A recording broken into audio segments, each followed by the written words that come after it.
Nagtataka ang chubby na lalaki kung paano nila magagawa iyon, dahil may mga sabi-sabing napaka-effective daw ang treatment ni Raymond. Gayunpaman, confident lang na tinanong sila nilang kung hindi babaliw ang mga mahihirap doon, kahit sa tenpenya kaya kailangan lang nilang suhulan ang mga pasyente na kanyang ginagamot. Matapos magkalat ng tsismis na may mali sa pagtrato kay Raymond at lumala ang opinyon ng publiko sa kanya, hahabulin nila ang mga nakikinabang sa mahirap na paraan. Kung mangyayari iyon, kahit na si Count Olgos ay walang kwalifikasyon na maglagay ng anumang krimen sa kanila. Lahat sila ay sumang-ayon na iyon ay tama, at ito ay isang mahusay na ideya. Kaya lang inutusan sila na pasukin na natin agad. Sinumpa niya si Raymond at gusto niyang pagbayaran ito sa ginawa nito sa kanya. Maya-maya, pumasok ang isang lalaki sa kanilang klinik na umiiyak at ipinaliwanag na may problema. Iniisip nilang kung ano ang mali sa kanyang mukha. Ipinaliwanag ng lalaki na ang mga mahihirap ay nagalit at inatake siya nang hilingin niya sa kanila na magplano laban kay Raymond. Sinabi ng mga mahihirap na iyon na sa wakas ay bumabalik na sila sa mga masasamang tao na nagmumura sa kanilang likuran. Nagulat ito. Ipinaliwanag nilang at ng lalaki na kahit na sila ay kumikilos ng kasuklam-suklam, hinayaan nila silang mag-isa ng walang pagpipilian. Natakot sila na baka kailanganin nila ng paggamot, ngunit hindi na iyon kailangan. Kaya't hindi nagtagal ay nagtipon doon ang mga tao upang talunin sila. Iniisip nila kung ano ang dapat nilang gawin ngayon, dahil sila mismo ay nasa panganib sa ganitong bilis. Lang dapat na ngayon ito ay dumating down sa ito, at ito ay ang lahat o wala. Kaya gusto niyang kumuha ng Blue Moon Guild. Ang Blue Moon Guild ay iba sa masasamang grupo na sumisipsip sa mga mahihirap na pera. Sila ay isang vigilante group na nagpoprotekta sa mga mahihirap mula sa masasamang tao. Gayunpaman, ang ibang healer ay nagtaka kung tatanggapin ng Blue Moon Guild ang kanilang kahilingan, dahil mayroon na silang maling impresyon sa kanila hanggang ngayon, pinabayaan sila ng guild na iyon dahil kailangan din nila ng paggamot, ngunit hindi nila alam kung sila rin, gustong paalisin sila tulad ng mga tao sa mga slum. Ngumiti lang silang at gusto niyang huwag mag-alala, dahil may ideya siya na humingi ng tulong sa kanila. Ang Blue Moon Guild ay ginawa upang labanan ang mga kriminal na nagsasamantala sa mga slum, na kilala bilang Dark Blade. Ito ay kasalukuyang nagpapatakbo sa mga donasyon na voluntaryo ng mga mangangalakal. Ang master ng Blue Moon Guild na si Conser ay isang prangka na tao na may pakiramdam ng hustisya, ngunit mayroon siyang isang shot na darating. Pumunta silang sa guild at may sinabi kay Conser na ikinagulat niya, at nagtanong siya kung nagsasabi siya ng totoo. Alam nilang na ang pagkukulang na mayroon si Conser ay sa mas amicable terms, na siya ay walang muwang, at sa mas malupit na mga salita, siya ay tanga at ignorante. Hindi makapaniwala si Conser na dumating si Raymond sa Bay Region na may ganoong masamang layunin. Sa isip, pinunasan nilang ang kanyang luha, nilinaw na tama siya, at tinanong siya kung kilala na niya kung sino siya, dahil isa siyang healer na nagturo kay Raymond sa Belen Clinic noon. Sinumpa niya si Raymond at ipinaliwanag na ginagamit niya ang mga tao sa mga slum para gamitin bilang mga eksperimentong paksa para subukan ang kanyang mga paraan ng paggamot. Gayunpaman, hindi makapaniwala si Concircle na may ganoong kasamaang tao, ngunit nagulat siya, dahil sa kanyang narinig, ang pagtrato niya sa mga tao sa murang halaga. Ipinaliwanag ito nilang upang magamit niya ang mga ito bilang mga eksperimentong paksa, dahil hindi siya mahihirapan, kahit na may problema ang kalusugan ng mga tao doon. Idinagdag pa nilang na kung iniwan niya si Raymond na ginagawa ang lahat ng ito, ang kanyang mga pasyente ay makakaranas ng maraming side effects. Kaya't ninais niyang humakbang si Conser alang-alang sa mga bea, dahil walang ibang makakakon. Nagalit nitong Conser, hinampos niya ang mesa at nilinaw na hindi niya hahayaang gawin ni Raymond ang gusto niya. Natuwa silang, dahil ginawa ito bilang hanggal at ignorante si Conser. Ngunit kapag siya ay nagalit, ang kanyang kamao ay magsisimulang lumipad nang hindi man lang sinusubukang alamin ang eksaktong sitwasyon. Na-imagine niya na binubugbog si Raymond, at inaabangan niyang makita niyang gawing realidad ang imahinasyon na ito at mabugbog hanggang sa isang pulpol. Kumpiyansa siya na tiyak na tatakas si Raymond matapos mabugbog ng husto. Kinabukasan, pumunta si Conser sa klinik ng protagonist at galit na tinitigan siya. Inabisuhan ng system si Raymond na may nakitang masamang tao, ngunit ang antas ng target na nagpapalabas ng masamang saloobin ay katamtaman. Tinanong ni Cancer ang protagonist kung siya si Raymond, at ang protagonist ay nagpapatunay at nagtanong kung saan siya masama ang pakiramdam. Nag-aalala ang protagonist, nagtataka kung bakit bumisita sa kanyang klinik ang isang mabangis na mukhang lalaki. Napatingin sa kanya si Cancer at inutusan siyang makaalis kaagad sa lugar na ito. Pagkatapos ay ipinatong niya ang kanyang kamay sa balikat ni Raymond at nilinaw na kapag hindi siya umalis ay dudurugin niya ito at ang kanyang klinik. Ang protagonist ay tumatanggi sa kanyang pag-iisip at umiiyak dahil hindi niya nabayaran ang kanyang utang. Naisip ng protagonist sa bilis na ito, magiging negatibo siya sa halip na mabayaran ang kanyang utang. Hindi makapaniwala si Hansen na iniisip pa rin ito ng kanyang senior, ngunit mahalaga ito para sa kanya. Maya-maya, lumabas ang isang lalaki na nakatikip ng benda ang ulo at laking gulat niya nang makita si Cancer. Nagtataka ang lalaki kung bakit siya nagagalit at kung may nagawa bang mali si Healer Raymond. Hindi makapaniwala si Cancer na tinatanong siya ng lalaki kung ano ang mali ni Raymond, at nagtanong kung hindi niya alam na ginagamit ng healer na ito ang mga tao sa Bay Region para magsagawa ng mga eksperimento sa tao. Nagulat ito sa mga pasyente, dahil hindi sila makapaniwala, at ipinaliwanag ni Cancer na gusto nilang gamitin ang kanilang cultish treatment method.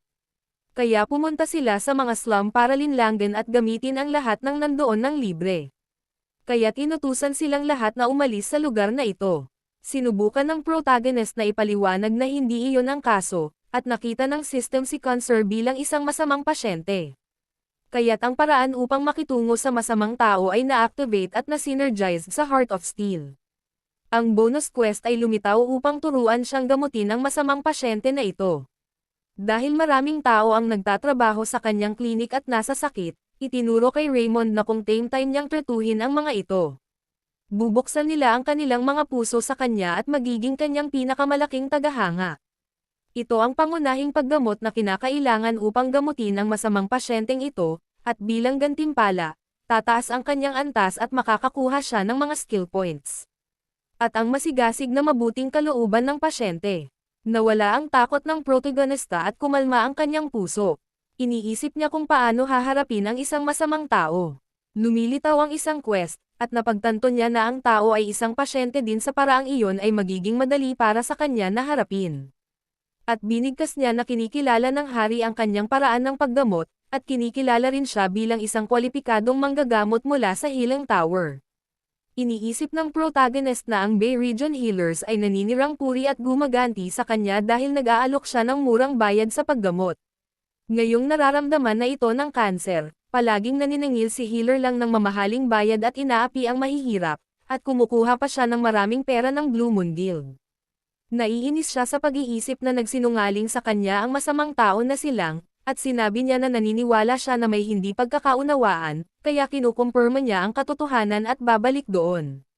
Habang siya ay aalis, hiniling siya ng protagonista na maghintay ng 1 minuto, at iniisip ni Cancer kung ano ang nangyari.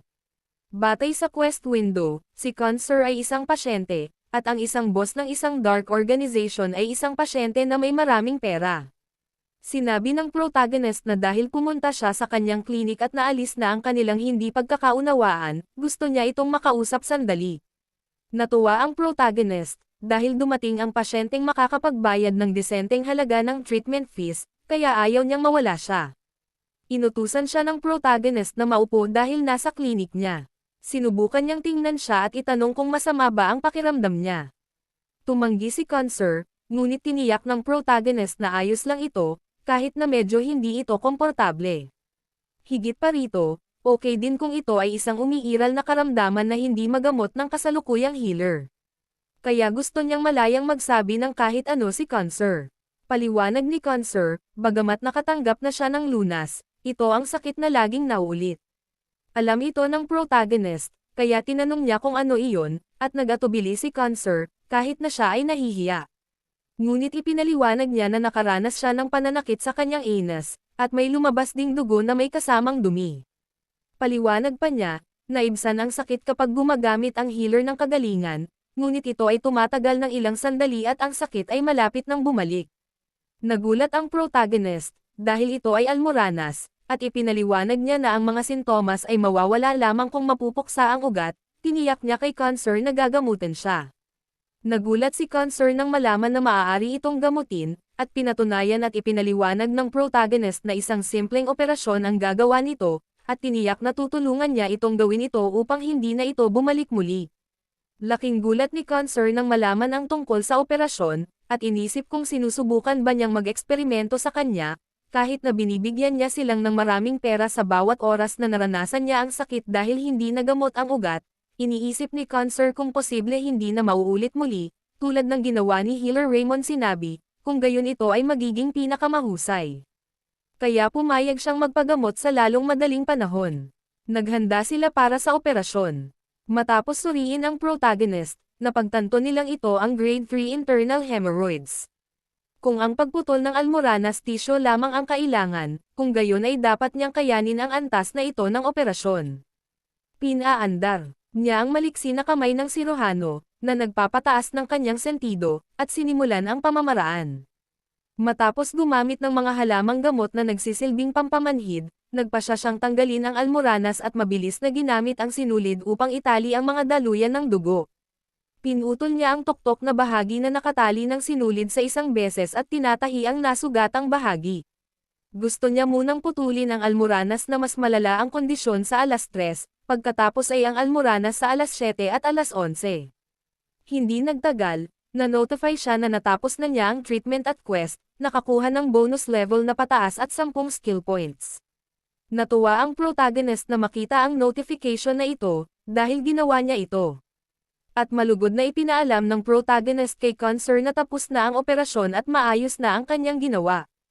Hindi makapaniwala si Concern na mabilis itong natapos.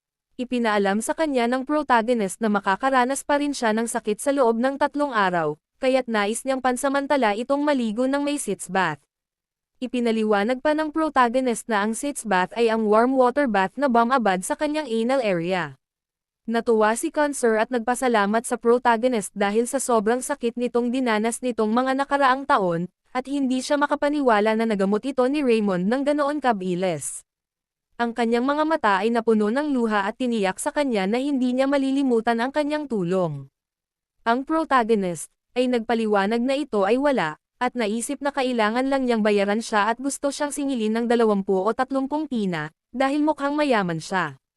Naramdaman ni Concern na hindi niya siya mababayaran ng pera, ngunit tumanggi ang protagonista, dahil kailangan niyang bayaran ito. Tiniyak sa kanya ni Concern na hindi niya kailangang mag-alala, dahil aalisin niya ang sinumang maglalakas loob na suruan ang kanyang klinik. Pagkatapos ay inabot niya sa protagonist ang isang bag ng pera at gusto niyang kunin ito. Binuksan nila ang bag at inisip kung magkano ito, at inakala ni Hansen ay nasa 300 pina. Si Concircle First Healer lang at ayaw niyang pabayaan ang slide na ito, at nagpasalamat ang protagonist sa kanya at gusto siyang magkaroon ng magandang araw. Pagkaalis ni Concern, nagtaka si Hansen kung silang ba ang napag-usapan niya, hindi alam ng protagonist, di bale, pero gusto niyang kumain ng beef para sa hapunan mamaya, binugbog ni Concern si Healer lang, at ipinaliwanag nilang na ito ay isang hindi pagkakaunawaan. Kinasusuklaman ni Concern ang mga ito mula sa sandaling magmutch sila sa likod ng mga tao sa slums, ngunit pinabayaan niya sila dahil walang manggagamot na darating doon. Gayunpaman, naglakas loob silang suruan ang isang tao bilang mahusay bilang healer na si Raymond, at sinimulan niya silang bugbugin. Humingi sila ng paumanhin sa kanya at gusto niyang iligtas siya, dahil hindi na nila ito uulitin. Binugbog ni Concern silang, at umubo siya ng dugo dahil nabali ang isa niyang ngipin, at humihingi siya ng tulong. Binalaan sila ni Concern na kung maglalakas loob silang magpakitang muli sa Bay Region, bubunutin niya ang kanilang mga ngipin upang tanging lugaw lang ang makakain nila habang buhay. Kaya't ang ilegal na manggagamot, kasama silang, ay pinalayas, at hindi na sila muling nakita sa kabisera ng kaharian. Pagkatapos noon, naging very successful ang klinik ni Raymond, at lahat sila ay nagpasalamat sa kanya. Ang isa sa mga sugat ng mamamayan ay ganap na gumaling dahil sa kanyang pagpapagamot, at isa pa na hindi nang ahas na bumisita sa isang healer noon ay bumibisita na sa kanyang klinik. Hindi nila akalain na may ganitong dakilang tao sa mundo na kayang magpagamot ng mga pasyente nang walang kasakiman sa pera. Samantala, ang protagonist ay abala sa pagkakaroon ng karanasan, at siya ay nag-level up at masayang inutusan ang pasyente na magkaroon ng isang mahusay na araw.